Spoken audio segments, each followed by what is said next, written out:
दोस्तों नमस्कार, मैं हूं विनीता यादव और आप देख रहे हैं न्यूज नशा आदत हर खबर की। अमेरिका के नए राष्ट्रपति डोनाल्ड ट्रंप प्रशासन के सरकारी दक्षता विभाग ने 16 फरवरी को घोषणा की थी कि उसने कई परियोजनाओं के साथ साथ भारत में वोटर टर्नआउट के लिए 21 मिलियन डॉलर के यूएसएड की वित्त पोषण को भी रद्द कर दिया है, जिसके बाद जो सत्तारूढ़ भाजपा के विपक्षी कांग्रेस पर भारत की चुनावी प्रक्रिया में कथित बाहरी प्रभाव का उपयोग करने का आरोप लगाया। यानी कि लगातार कांग्रेस इस पर वार कर रही है कि वो सच बता नहीं रही है बीजेपी। ट्रंप ने खुद बुधवार को मियामी में भाषण दिया और उसमें कहा कि हमें भारत में मतदान के लिए 21 मिलियन डॉलर क्यों खर्च करने की जरूरत है। 21 मिलियन डॉलर, मुझे लगता है कि वो किसी और को चुनाव जिताने की कोशिश कर रहे थे। तथ्य ये दर्शाते हैं कि सभी ने जल्दबाजी में निर्णय ले लिया।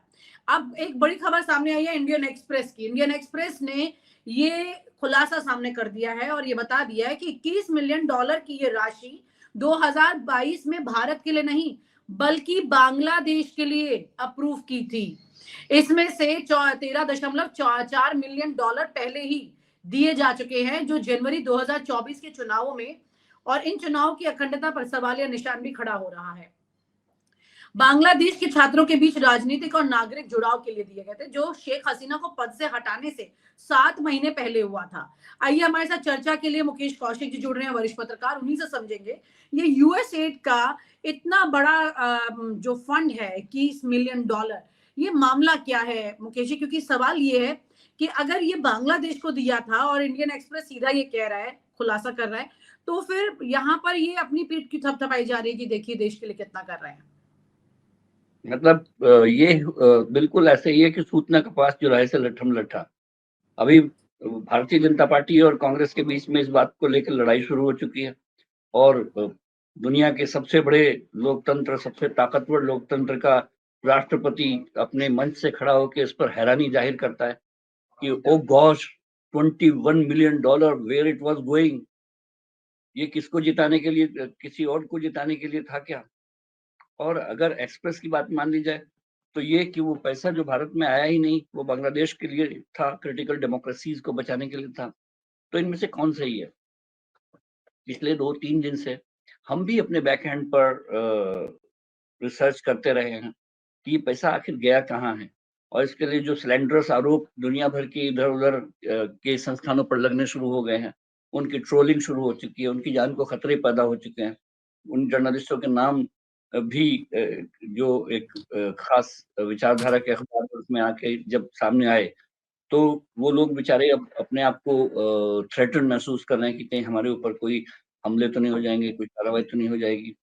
तो ये 21 मिलियन डॉलर क्वेश्चन है इस समय कि वो पैसा यूएसएड के थ्रू कहाँ चला गया, किसके पास गया, और भारत में अगर वो आया तो वो किसके पास गया, किन लोगों के पास गया है। और तरह तरह के इंसिनुएशंस हैं कि यूएसएड ने एक समय इलेक्शन कमीशन के साथ वोटरों की एजुकेशन के लिए एमओयू किया था, कहीं वो पैसा तो नहीं चला गया। उस समय SY Qureshi chief election commissioner हुआ करते थे, और कुरैशी साहब ने फिर सबके सामने आके बोल दिया कि हमें तो 1 रुपया का भी उसमें योगदान का कोई उल्लेख नहीं था, वो एक एमओयू था जो 2 सरकारों के बीच हुआ करता है। प्रधानमंत्री की इकोनॉमिक एडवाइजरी काउंसिल में शामिल जो संजीव सान्याल है, वो यूएसएड पर बोलते हुए कह रहे थे कि हमें पता नहीं कि ये पैसा किसके पास कैसे गया होगा। मुझे एक हैरानी है इस बात कि इस देश में पैसा आ रहा है, मिलियंस में आ रहा है, और एक देश का राष्ट्रपति बोल रहा है कि यहाँ से मिलियंस में गया। हमारे यहाँ एक सत्तारूढ़ पार्टी कह रही कि मिलियंस में आया। नाम तो बताइए किसके पास आया, किसके पास गया, किसके थ्रू रूट हुआ। और ये बहुत साधारण सवाल नहीं है, ये बहुत संगीन मुद्दा है इस देश के। आपको क्या लगता है, अगर पैसा आया नहीं तो पैसे का घोटाला तो है नहीं इसमें, फिर क्या करने की कोशिश की है बीजेपी ने यहाँ पर? ये बीजेपी क्या, ये तो सीधे अमेरिका ने करने की कोशिश की है। हमारे देश में एक विदेशी ताकतें कंफ्यूजन डालना चाहती हैं कि इस देश में जो मैंडेट आया, उस मैंडेट को सबवर्ट करने के लिए अमेरिका में मेरे पिछले वाले प्रशासन से पैसा जा रहा था, और वो जो किसी और को जिताने के लिए जा रहा था। ये सीधा-सीधा एक इंटरफेरेंस है भारत की राजनीतिक मामलों में, जिसको हमको बहुत कड़ाई से लेना चाहिए। सरकार को ये ना सोच के कि ये इसका आरोप कांग्रेस की तरफ चला जाएगा या विपक्ष की तरफ चला जाएगा, उनको ये पता लगाना चाहिए कि ये पैसा अगर जो बाइडेन एडमिनिस्ट्रेशन से जा रहा था, हमारे पास नहीं बांग्लादेश के पास जा रहा था, उसका ठीकरा हमारे सिर पे फोड़ा जा रहा था, तो ये हमारे देश के लोकतांत्रिक और आंतरिक मामलों में सीधा हस्तक्षेप है। जो भारत के नागरिकों को हथकड़ी और बेड़ी डालकर जो ह्यूमिलेट करके यहाँ पर भेजा गया, उससे भी बड़ा संगीन मामला ये है कि हमारे ऊपर ये आरोप लगाया जा रहा है कि हम हमारे वोटरों को रिझाने के लिए, उनको बरगलाने के लिए एक अमेरिकन हस्तक्षेप था। ऐसा क्यों कर रहा है अमेरिका हमारे साथ? बहुत बड़ा सवाल है। लगातार एक के बाद एक चीजें आ रही है ऐसी अब। अमेरिका इस समय बहुत ऐसे दो हाथों में है जिनको आप प्रेडिक्ट नहीं कर सकते, जो वो कुछ भी कर सकते हैं। और अगर और अखबारों की रिपोर्टिंग पे चला जाए तो भारत के नागरिकों को वो हथकड़ी बेड़ी लगा के भेजता है, और जो उसको सबसे बड़े दुश्मन नजर आते हैं, रूस और चाइना, उनके जो नागरिक हैं जो वहां पर इलीगल इमिग्रेंट्स थे, उनको सैन्य विमान से नहीं भेजता, बड़ी सिविलिटीज और बहुत नागरिक उड़ानों के साथ उनके नागरिकों को भेजा जा रहा है। यानी कि जिनको आप फ्रेंड कहते हो, कोहनी मार के दोस्त बताते हो, उनको आप उनके नागरिकों को अपमानित करते हो, उनके उनके लोकतंत्र को अपमानित करने का खेल करते हो। तो भारत को एज सच अमेरिका के बारे में ही अपनी सोच स्पष्ट करनी होगी, और ये बताना होगा कि अमेरिकन एडमिनिस्ट्रेशन से सीधे सीधे पूछा जाए कि आपकी यूएस एड थी, आपका आपका ऑर्गेनाइजेशन था, उसका एक कंसोर्टियम ऑफ इलेक्टोरल मैनेजमेंट है जिसको सेंटर बताया जा रहा है, मुकेश जी, उसको आप प्रूव करता है। बहुत सारे मुद्दों की बड़ी गहन पड़ताल करते हैं। आप मुद्दे यूं ही तो नहीं जाने देते हैं। ये बड़ा गहन मुद्दा है, जैसा आपने कहा भी, आपने आपने खुद भी इसके ऊपर चेकआउट किया। इंडियन एक्सप्रेस ने अपनी ये जानकारी है वो बताई कि उन्होंने ढाका से फोन पर संपर्क किया और फिर इस्लाम ने पुष्टि की, वहां के मतलब उन्होंने पुष्टि की कि किस तरह से यूएस एड का ये पैसा जो है वो किसको गया था। और डोज द्वारा रद्दीकरण की घोषणा पर उन्होंने कहा कि झटका है और ये बड़ा अजीब सी परिस्थिति सामने नजर आ रही है। बड़ा सवाल ये है कि आपकी अपने खुद की जानकारी क्या कहती है? अगर वहां से दिया गया तो ऐसी चीजें क्यों हो रही हैं कि सरकार को इतनी मुंह की खानी पड़ रही है? और ये आज की बात नहीं है, ये अभी तुरंत प्रभाव की नहीं है, उनकी सरकार बनने के बाद, ये तो पुरानी बात चल रही है। नहीं, पहली बात तो मैं ये बता दूं कि ये पैसा आया, और वो किसके पास आया मुझे नहीं पता, या धोखा है इस मामले में बांग्लादेश के पास गया, लेकिन भारत के पास भी पैसा यूएस एड से आता रहा है। और यूएस एड कोई अंतरराष्ट्रीय आतंकवादी संगठन नहीं है, वो अमेरिकी सरकार का मान्यता प्राप्त संगठन रहा है, और वो सिर्फ जो बाइडेन के समय से नहीं रहा, उससे बहुत पहले से रहा है। यूएस एड को अभी आके डिफंक्ट किया गया है, जो department of efficiency Elon Musk के अंडर काम कर रहा है कि बाहर जो पैसा नहीं जाना चाहिए। लेकिन यूएस एड का एक समय कार्यालय भारत में नई दिल्ली के दूतावास से चलता था, और हम्म। सरकारी संरक्षण का स्थिति ये है। तो आप इसके जरिए आए किसी भी पैसे को लेकर कोई राजनीतिक विवाद खड़ा करने की कोशिश न करिए। वो एकदम व्हाइट मनी है, जो व्हाइट तरीके से आई है, और बहुत मामलों में तो कम से कम 64% मामलों में मैं कह सकता हूँ कि यूएस एड का पैसा हेल्थ सेक्टर के लिए आया, और हेल्थ हम्म। सेक्टर के लिए इसलिए आया क्योंकि वो अमेरिका वैक्सीन बनाता रहता है, तमाम तमाम तरह की दवाइयां बनाता रहता है, वो पैसा यहाँ पर लगा और वापस अमेरिका चला गया।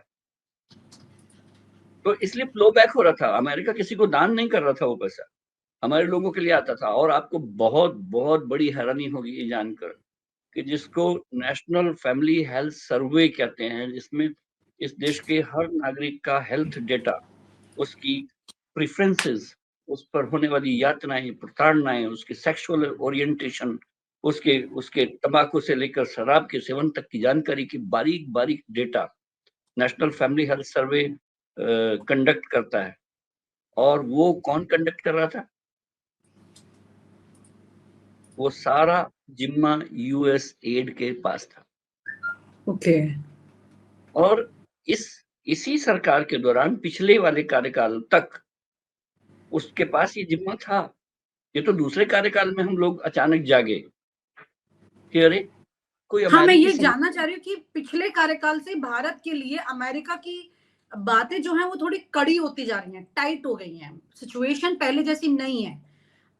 क्या आपको लग रहा है कि ये रिलेशनशिप में एक खिंचाव आ रहा है, एक कसाव दिखाई दे रहा है, खास तौर से यूक्रेन रशिया वाला जो मैटर सामने आया था उसके बाद से ये सब चीजें दिखनी शुरू हुई हैं।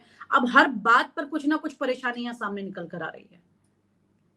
देखिए, हम अगर इस इशू को बहुत आगे ले जाएंगे, अगर भारत का और अमेरिका के संबंधों पर अगर आपको जाना है, तो बेशक वो संबंध इस समय वैसे नहीं है जो एक स्ट्रेटेजिक पार्टनर के हुआ करते हैं। वो राइट। उसमें उसमें इसी इसी पिछले कार्यकाल में हमने देखा कि हमारे राष्ट्रीय सुरक्षा सलाहकार पर एफआईआर तक उन्होंने कर दी थी। हम्म। उसके बाद आपने अडानी का इशू देखा होगा। उसके बाद राइट। आपने जो निज्जर वाला इशू सामने आया उसमें, राइट। या फिर पन्नू का इशू सामने आया, जिसमें सीधे सीधे अमेरिका ने भारत पर आरोप लगाए, भारत की सुरक्षा एजेंसियों पर आरोप लगाए कि वो हमारे आंतरिक मामलों में दखल दे रहा है। तो जाहिर तौर पर वो कहीं ना कहीं डिप्लोमेटिक स्क्रू टाइटनिंग का खेल चल रहा था, और उसी दौरान भारत ने भी अपने को कड़ा करते हुए दिखाया। जो कजान में व्लादिमीर पुतिन, शी जिनपिंग और नरेंद्र मोदी एक साथ खड़े दिखाई दिए, वो अमेरिका को पूरा का पूरा एक तरह से एक जवाब था कि बॉस, अगर आप हमारे साथ ऐसा करेंगे तो हम ये कर देंगे, और हम तीनों मिलके एक साथ, अगर तीन देश रूस, चाइना और भारत खड़ा हो गया, तो आप कहीं के नहीं रहेंगे। क्योंकि हम चाइना और भारत की आबादी जोड़ लीजिए और रूस की ताकत जोड़ लीजिए, अगर ये तीनों देश एक साथ खड़े हो जाते हैं तो अमेरिका एक सुपर पावर, बहुत छोटी सी पावर दिखाई देगा, और ये तीनों देश मिलकर एक महाशक्ति खड़े हुए दिखाई देंगे। उसको रेक्टिफाई करने के लिए जो ट्रंप के प्रयास हैं, लेकिन वो कैरेट एंड स्टिक पॉलिसी है कि भारत को दबाइएगा भी और भारत से काम भी ले लें। भारत को वो F-35 विमान बेचेंगे, we want to sell our F-35, who want to buy it यार? F-35 क्यों ऑफर कर रहे हो आप? दबाव बना के जबरदस्ती खरीदवाएं भारत से। हाँ, मतलब 2000-3000 करोड़ रुपए का एक प्लेन मैं आपसे खरीद लूं, ऐसा प्लेन जिसकी मुझे कोई जरूरत भी ना हो इस समय। और भारत की तो एक राइट। प्रोसेस है, इट्स नॉट बनाना कि 2 दर्जन बनाना दे दीजिए, हम 2 दर्जन F-35 मुझे दे दीजिए।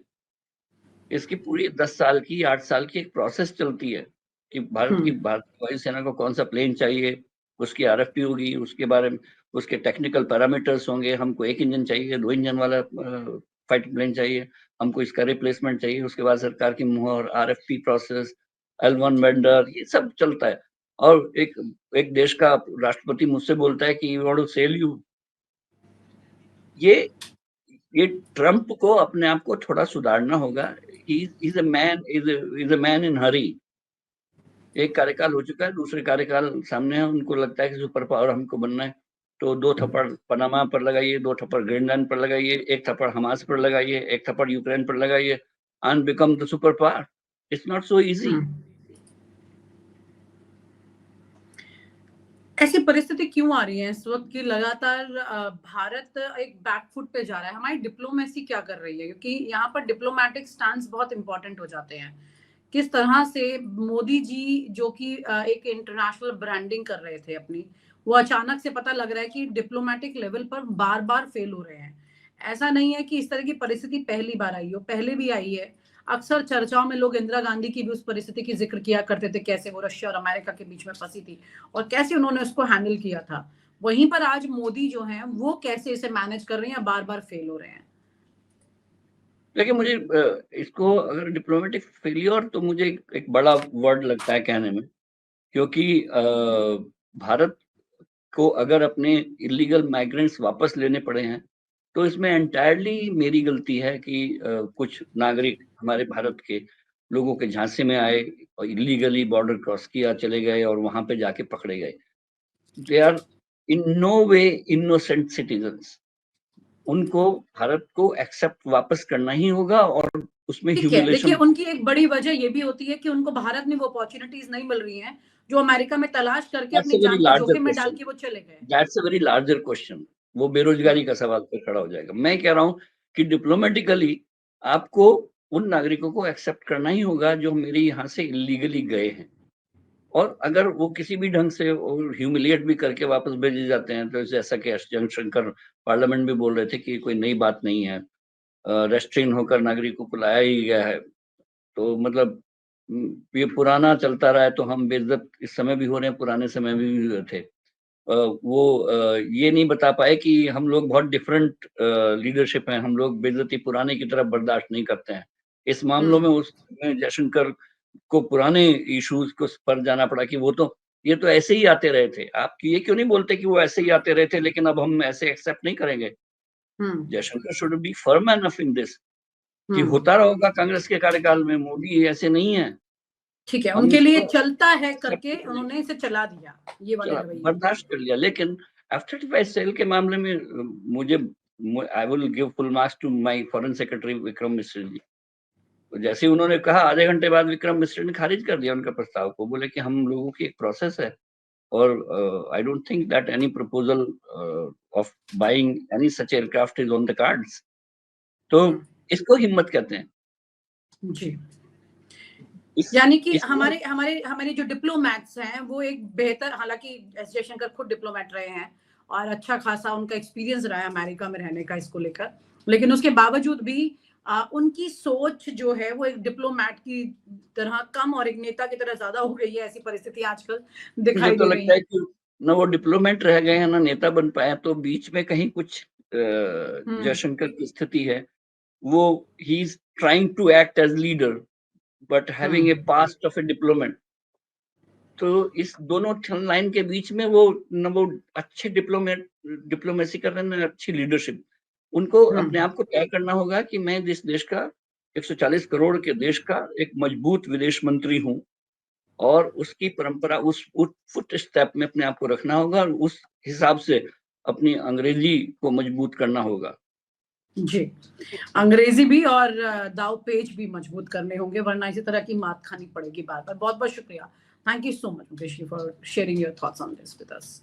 और आप हमसे जुड़े रहने के लिए सब्सक्राइब करें YouTube पर, फॉलो करें Twitter पर और लाइक करें Facebook पर। और ज्यादा जानकारी के लिए आपको टाइप करना होगा सिर्फ न्यूज नशा।